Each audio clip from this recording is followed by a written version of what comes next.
आज crash course के क्रम में कक्षा 10 का ऑब्जेक्टिव क्वेश्चन जो बहुविकल्पी में आपको 20 नंबर के पूछे जाते हैं, वो इम्पोर्टेंट जो प्रकाश का परावर्तन है, हम उतने क्वेश्चन को आज लेके आए हैं आपके सामने। आपको हम बताने का पूरा प्रयास करेंगे कि ऑब्जेक्टिव क्वेश्चन को आप सॉल्व कैसे करेंगे और एक ही बार में आप कैसे टिक मार पाएंगे। और ये इंपॉर्टेंट टॉपिक हम आपको बता रहे हैं क्योंकि विश्व की प्रकाश किसका रूप होता है। ये बहुविकल्पी क्वेश्चन हम बना रहे हैं, पूरा जितना भी हो सकता है प्रकाश के परावर्तन जितने भी क्वेश्चन हो सकते हैं हम सब बना देंगे आपको। इससे बाहर आपको बोर्ड एग्जाम में नहीं पूछेगा। प्रकाश किसका रूप होता है, तो आपको हम परिभाषा लिखवाए थे जब आप लोग हमारा ऑफलाइन क्लास ले रहे थे, वहां बताया था कि प्रकाश एक प्रकार की ऊर्जा है, ये हमने लिखवाया था। अगर जो बच्चा नया व्यू देख रहा है उसको परिभाषा को लिख ले प्रकाश की, कि प्रकाश एक प्रकार की ऊर्जा है जिससे किसी वस्तु को देखने में सहायता प्राप्त होती है। और नोट पॉइंट लिखवाया था कि भाई वस्तु को देखने के लिए आपके पास स्वस्थ आंख का होना भी जरूरी है। ऐसा तो है नहीं कि प्रकाश बहुत सारे हैं और कोई ब्लाइंड बच्चा बोला कि हम तो देख ही नहीं पा रहे हैं, तो ऐसा नहीं, आपको देखने के लिए आंख का होना जरूरी है। तो प्रकाश किसका रूप होता है, तो प्रकाश आपका ऊर्जा का रूप होता है। ये आपका पहले क्वेश्चन का आपका बी ऑप्शन सही है। समझिए, आप ध्यान दीजिए, हम आपको पूरे डिफाइन करके बताएंगे। इसमें हम आपको डिफाइन करेंगे कि भाई अगर हो रहा है तो ऐसा क्यों हो रहा है।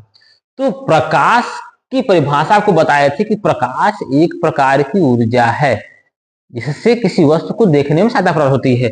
तो प्रकाश किसका रूप होता है, प्रकाश आपका ऊर्जा का रूप होता।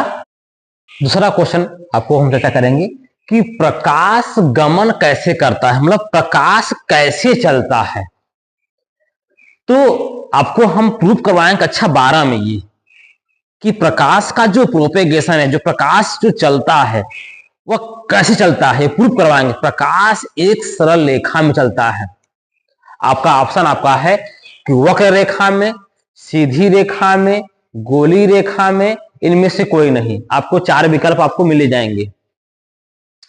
तो प्रकाश का जो चाल है, जो प्रकाश चलता है, प्रकाश एक स्ट्रेट लाइन, एक सरल रेखा में चलता है।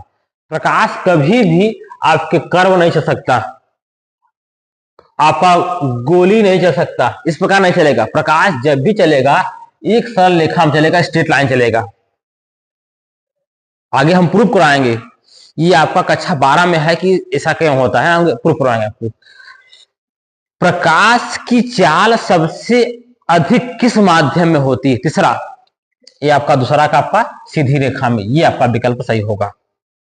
तीसरा कि प्रकाश की चाल सबसे अधिक किस माध्यम में होती है, तो प्रकाश चाल आपका पहला ऑप्शन है हवा, दूसरा निर्वात, तीसरा जल, चौथा आपका शीशा। तो प्रकाश की जो चाल सबसे अधिक आपके निर्वात में होती है। ये आगे हम बताएंगे कि हवा में कितना होता है, निर्वात में कितना होता है, जल में कितना होता है, शीशा में। अगर हवा और निर्वात दे रखा है तो आप निर्वात टिक मारिएगा, ठीक है। अगर निर्वात नहीं दे रखा है तो हवा टिक मारिएगा, ये आप समझिएगा पहले।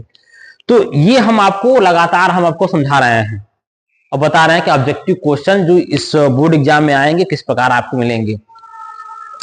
तो पहला, प्रकाश किसका रूप होता है, प्रकाश आपका ऊर्जा का रूप होता है। और प्रकाश गमन कैसे करता है, तो प्रकाश एक सीधी रेखा में गमन करता है।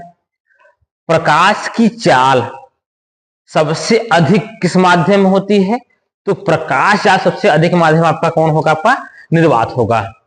ये आपके बी, पहले का आपका बी, दूसरे का आपका बी, तीसरे का आपका बी, ये ऑप्शन आपके सही होंगे, ठीक। चलिए अगले क्वेश्चन में बात करते हैं। क्वेश्चन नंबर 4 कि 40 सेंटीमीटर फोकस दूरी वाले 40 सेंटीमीटर फोकस दूरी वाले अवतल दर्पण की वक्रता त्रिज्या क्या होगा, ठीक। फोकस दूरी जो दे रखा है वह कितना भैया दे रखा है, आपका फोकस दूरी कितना दे रखा है भैया, ये आपका फोकस दूरी जो दे रखा है F बराबर अवतल दर्पण है, अवतल हमारा क्या होता है -40 सेंटीमीटर। इसकी आपकी आर पूछ रहा है, त्रिज्या पूछ रहा है। आपको हम फार्मूला प्रूव करवाए थे क्या कि F बराबर R/2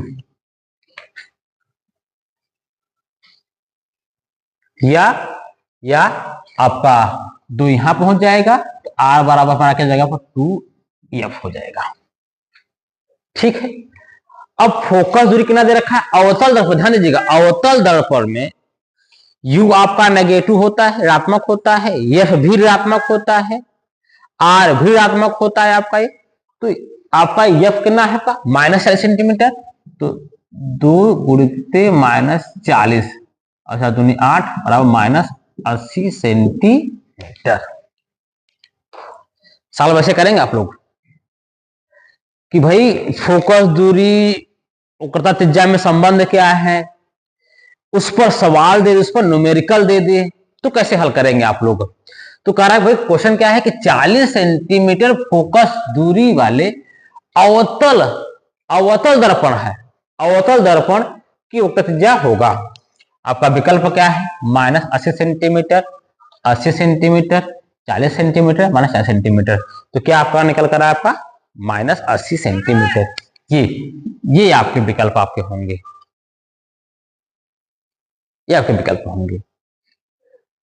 अच्छा समझ में आ गया, कोई दिक्कत नहीं है।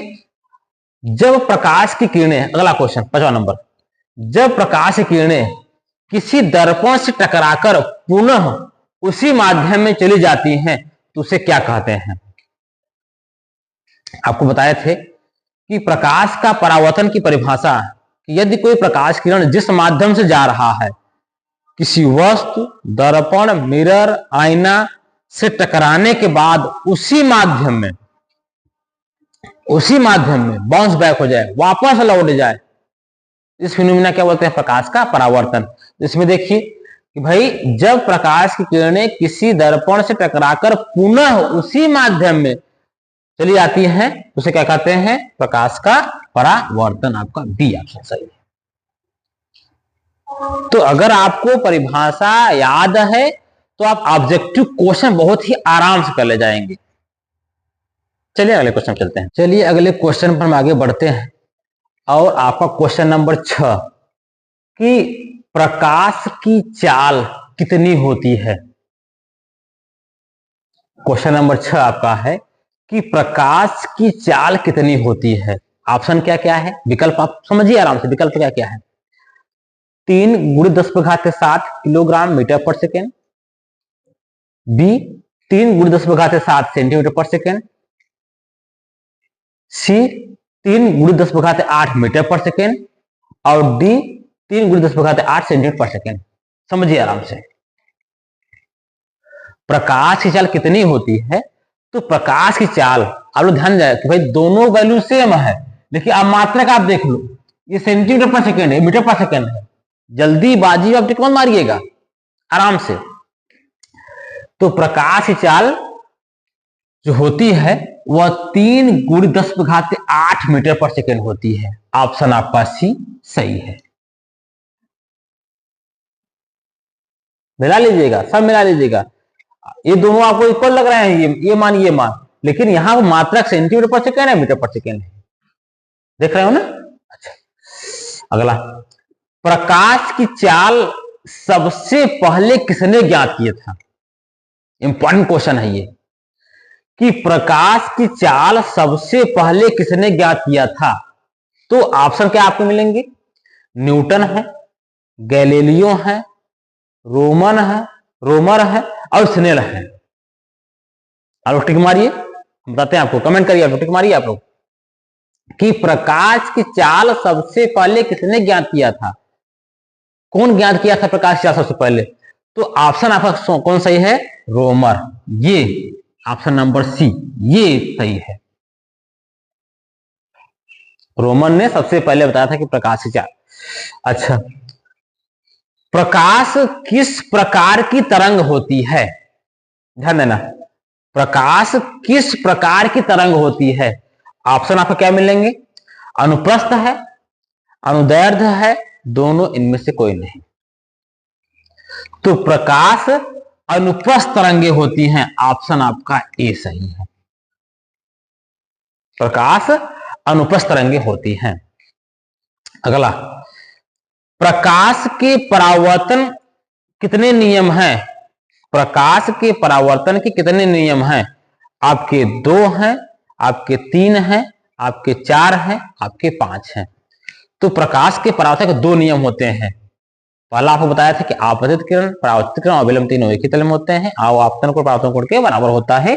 तो आपकी 2, पहला ऑप्शन सही है, ये 2। इस प्रकार आप आराम से पढ़ेंगे तो आराम से कर ले जाएंगे, कोई दिक्कत है नहीं। आराम से पढ़िए, समझिए, करिए। अगले क्वेश्चन चलते हैं। चलिए अगले क्वेश्चन में आगे बढ़ते हैं। अगला क्वेश्चन, क्वेश्चन नंबर 10 क्या है कि श्वेत प्रकाश में कितने रंग होते हैं? श्वेत प्रकाश में कितने रंग होते हैं? पहला आपका 7, दूसरा आपका 6, तीसरा आपका 5, चौथा आपका 2। तो समझिए आप लोग, तो श्वेत प्रकाश में आपके 7 रंग होते हैं। विभिज्ञोर आगे आपको बताएंगे, 7 कलर से बने होते हैं, तो 7 होता है। पहला ऑप्शन सही है। 11 क्वेश्चन नंबर, जिस दर्पण का परावर्तक सतह बाहर निकला होता है उसे क्या कहते हैं? ये आपका परावर्तक सतह, ये आपका, इसे, जिस दर्पण का परावर्तक सतह बाहर निकला होता है, ये आपका बाहर निकला है, ये आपका बाहर निकला, आपका ना परावर्तक सतह आपका ये यहां पर कलई कर देते हैं, यहां इसको कलई कर देते हैं, ये आपका बाहर के तरफ निकला है ना, तो उसे क्या बोलेंगे? उसे बोलेंगे उत्तल दर्पण कहते हैं। ये ऑप्शन सही है। समझिए आराम से। अगला क्वेश्चन, जिस दर्पण का परावर्तक सतह अंदर की ओर, अब देखा अंदर ये वाला, ये हम कलाई कर देते हैं, ये परावर्तक सतह आपका अंदर टकरा के वापस आती है ना, आपका टकरा के जाती है ना आपका, ये अंदर वाला सतह जो परावर्तक सतह है। जिस दर्पण का परावर्तक सतह अंदर की ओर धसा होता है, ये वाला, ये अंदर की धसा होता है, उसे क्या कहते हैं? उसे अवतल दर्पण कहते हैं। समझिए विकल्प, आराम समझिए कि जिस दर्पण का परावर्तक सतह अंदर की ओर धसा होगा उसे क्या बोलेंगे? अवतल दर्पण बोलेंगे। ये इंपॉर्टेंट है। चिकित्सा के क्षेत्र में किस दर्पण का प्रयोग किया जाता है? जो डॉक्टर लोग जो प्रयोग करते हैं चिकित्सा के क्षेत्र में, जो डॉक्टर प्रयोग करते हैं चिकित्सा के क्षेत्र में किस दर्पण का प्रयोग करते हैं? तो आपका क्या ऑप्शन है? पहला आपका अवतल दर्पण का प्रयोग करते हैं। ये आपके बहुविकल्पी क्वेश्चन हम बना रहे हैं और बता रहे हैं। आप लोग कमेंट करिएगा, और अगर आपको ऐसे इस प्रकार के question, MCQ question, objective type question अगर चाहिएगा, आप कमेंट करिए, हम और आपको बना के देंगे। ठीक है।